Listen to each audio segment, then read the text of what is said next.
Hey guys, welcome back. Today's episode is the second viewer recommended build, and of course today's build is the Smiler from Alton Towers. Now this coaster is known primarily for its record-breaking 14 inversions, and of course there's no way for me to represent those inversions in LEGO form, but what I can do is build its trains, and that's exactly what I did.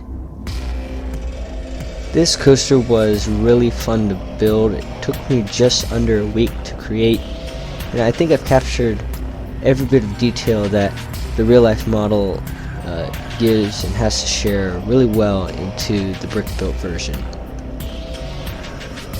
The one thing I was really struggling on were the restraints, but I ended up just reusing the Swarm and Invertigo's restraints for this model, and I think it turned out really well. This model was only the second time where I actually had to modify my wheel assemblies, and all I did was take off the cheese slope 1x1 piece that was normally on the sides, and I replaced that with a 1x1 circular tile with that print on the side.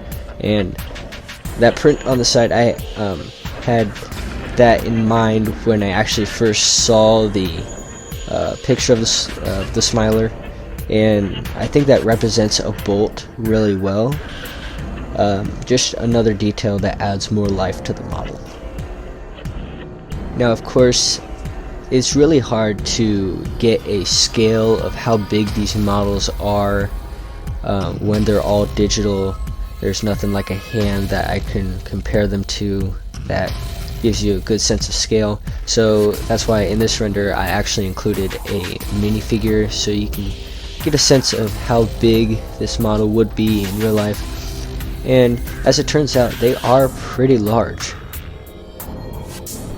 Of course I had to add brakes, and this is only the second model that actually uses them. I really should have used them more in my other builds, but it just felt like something I had to add, as I think the bottom of these trains were missing something, and I think those brakes were the one thing they were missing.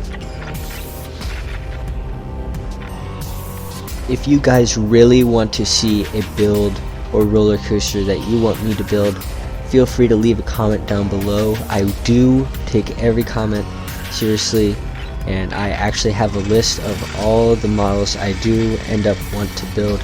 And I think next up is Raptor from Cedar Point. That video, I don't know when it will be out, but I have started working on the model, so be on the lookout for that video. I should be able to have it out by Christmas. But like I said before, if you want to see a roller coaster in LEGO form, just leave a comment and it should show up on my website, and be sure to check that out too. I put a lot of time and effort into that, and I think you guys will enjoy it a lot. Well, that's basically it for today's video. I hope you had a fun time watching. Does anybody else hear a buzz? Oh well, I just have to get a beekeeper for that. Well, until next time.